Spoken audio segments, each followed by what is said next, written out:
finds, it is time to part ways with your designer handbag and where to sell it. Hi guys, welcome back to my channel. If you're new here, my name is Celesta. We talk about all things luxury shopping and handbags. If you love those things, make sure to subscribe, hit that bell notification. I do post videos every week. So more recently, I have been in a phase of kind of like rotating my bags. I think Lou and Alyssa both do this, where they have one bag in, one bag out policy. So it really limits the amount of bags that you have and make sure that you're like using all of the bags that is in your collection. I would have never said this previously, like prior to social media, I would have just like bought stuff that I really liked without the intention of like reselling it. And that mainly was because I was buying a lot more classic items. Since being on social media, my shopping habits have changed a little bit. I get gifted bags now, and then I also buy a lot more trendier styles because like those are the styles that people want to see. So I try to keep bags like in rotation. So these are 5 things that I do to determine whether I should keep a bag, when I should sell it, if I should sell it. And then of course I have a few places that I highly recommend selling your items as well. So the first sign is that you prefer to use a similar bag instead of using that one. So for example, I prefer to use my Dior book tote over my Neverfull these days. And I think that that's kind of a telltale sign that it's probably time for the Neverfull to go. You'll notice I'm referencing the Neverfull a lot in this video because I think that bag is probably the next on the chopping block. But yeah, so if there's a bag that you prefer to use over the bag that you're considering selling, then maybe it's time for that to go. It just shows that you kind of have duplicates in your collection, so there's not really any need to keep both. The next sign, kind of similar, is you don't remember the last time you used that bag. Honest to God, ever since I got my book tote, I don't remember the last time I used my Neverfull. If I needed a tote bag that I needed to be like more carefree with, I would just use my Longchamp. I use my Longchamp for like traveling and stuff like that. And so I don't really travel with the Neverfull.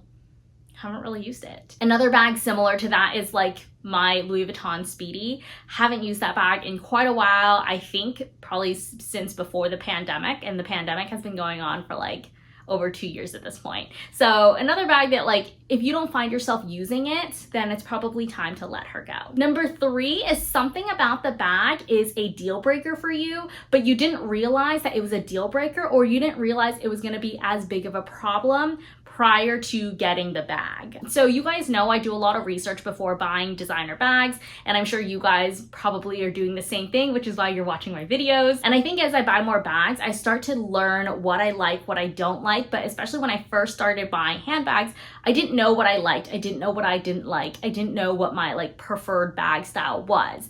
And so it takes a while to get used to figure out what you like, what you don't like. One example of this is my Celine Belts bag, which I recently sold.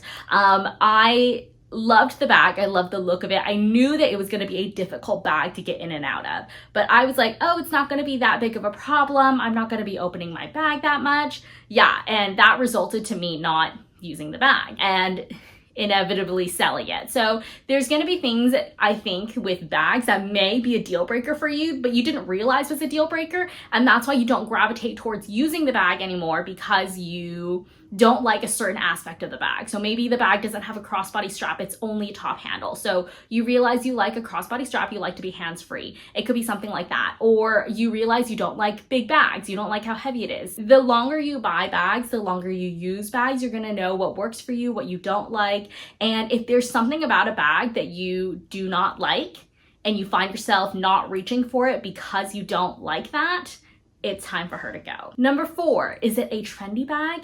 Is the trend over? I used to steer so clear, like far, far away from trendy bags. I remember making a video when I first started on TikTok. You shouldn't buy the Dior book tote. It's overpriced. It's only for influencers. And here it is, sitting on my shelf. And I feel like prior to being on social media, I wasn't buying a lot of trendy bags because I really wanted to prioritize classic bags in my collection. I didn't want to buy the latest, hottest bag and then have it be over in the next few months.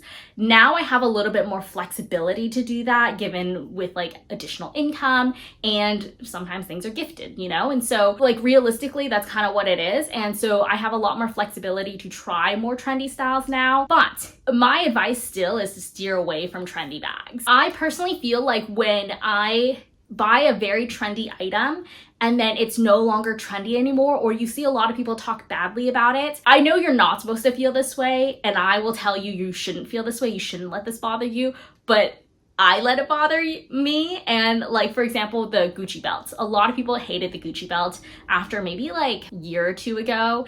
And like everyone loved it at first, and then suddenly everyone hated it. Everyone didn't want to wear it anymore. And I think that that affected me, and that affected how much I loved the product. That's probably not the best advice, because you should do you. If other people don't like it but you love it, like, you shouldn't let that affect you, but it affects me. And so I think that when you find yourself not reaching for a trendy item anymore, or you don't think that it's trendy anymore, you should sell it. If you are good about predicting trends, sell it before the trend is over. So for example, again, with the Gucci belt, I stopped liking the bag. I didn't sell it because I thought the trend was going to be over, or people were talking badly about it. I think ultimately it came down to the fact that I wasn't wearing a belt anymore. I wasn't going to work. I wasn't wearing pants that had pant loops, so I didn't wear a belt anymore.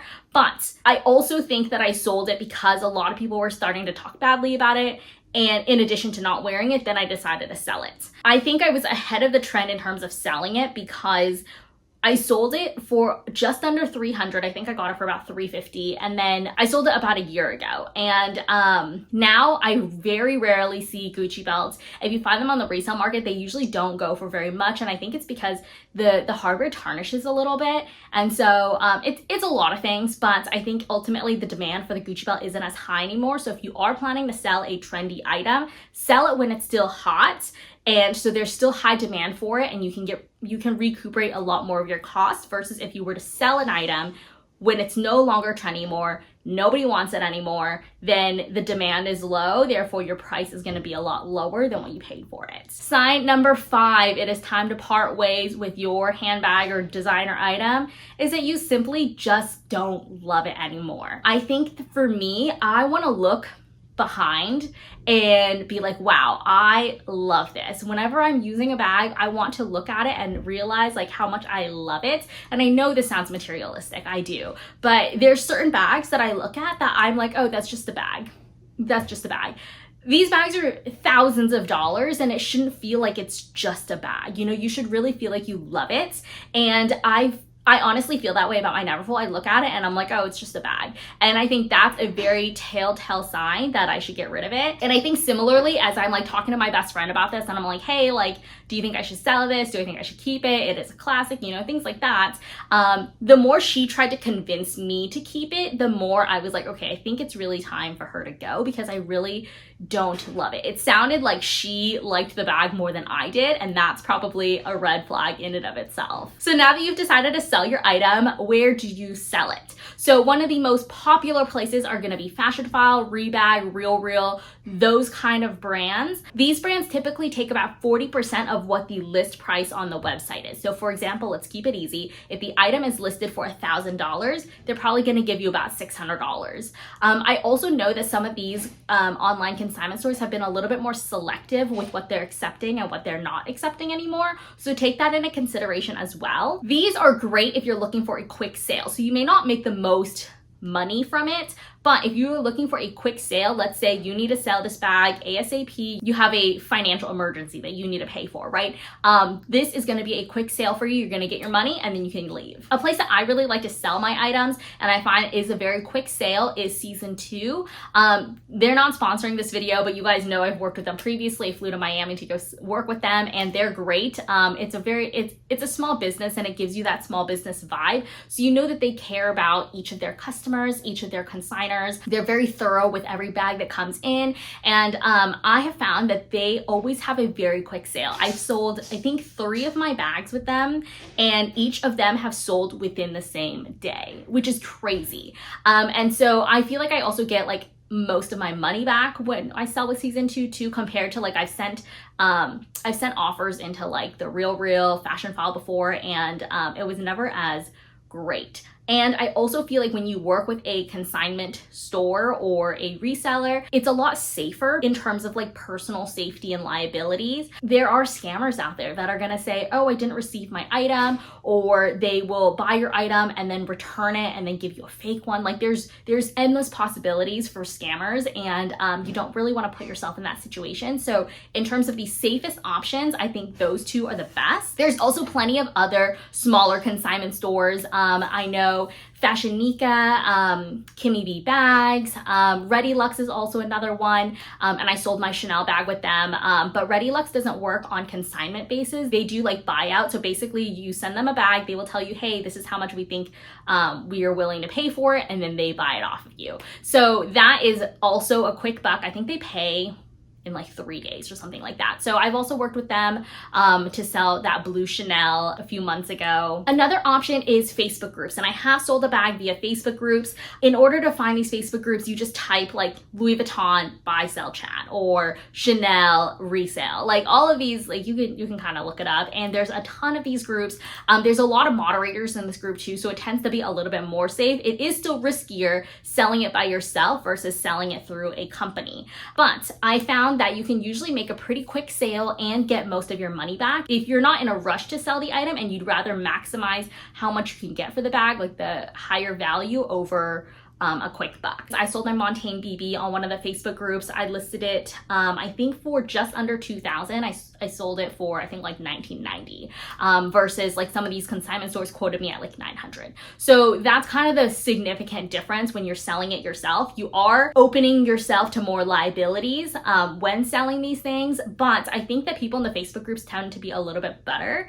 And there's some issues here and there, but usually it's not a huge deal. I also want to know, if you're selling on Facebook, make sure you use PayPal, and don't do the PayPal friends and family. Do the PayPal like invoice, I think that's what it's called. That is going to be the most secure, and it's going to protect you as the seller and also the buyer as well. Another place you can sell is Vestiaire Collective. Vestiaire Collective is almost like the luxury version of Poshmark or eBay even. You're able to list the item yourself. They do take a small percentage, I think, but it's not going to be as big as Fashion File, for example.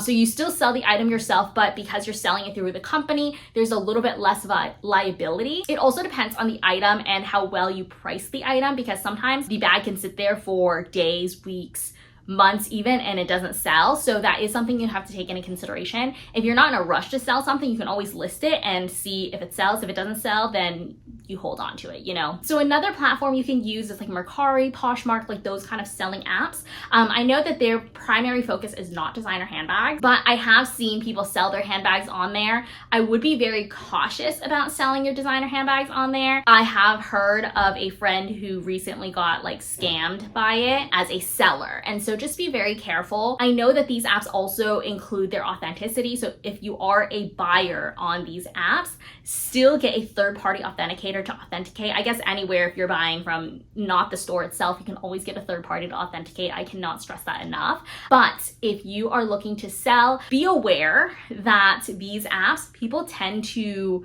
lowball you in the sense that you can list something for $500 and someone's gonna be like, hey, can I have it for 200? So be very careful. I think that's my biggest like pet peeve with these like selling apps, is that people tend to lowball you. I guess it's not the app's fault, but it's just the people on the app that have the audacity. And the last place I like to sell is my Instagram story. I used to not do this, especially when I had a smaller following, when people were following me and I was following them. They were mainly just friends.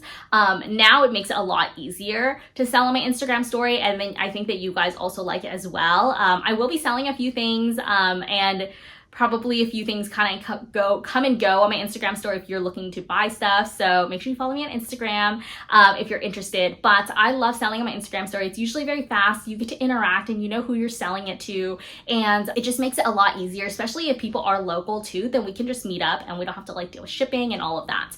I do understand that that's not the most easy and accessible version for everyone, but that is one of my more preferred methods in terms of selling stuff. So that sums it up for this video. I hope you guys enjoyed this. Let me know in the comments, based on the signs that I listed, if there are any bags that come to your mind that you think you should sell. I'm very curious to see what you guys are thinking of selling, what you guys aren't using anymore, or you can totally tell me that there's nothing that you want to sell and you want to keep it forever. I hope you guys enjoyed this video. Thank you guys so much for watching. I'll leave another video for you guys here, and I'll see you guys next time.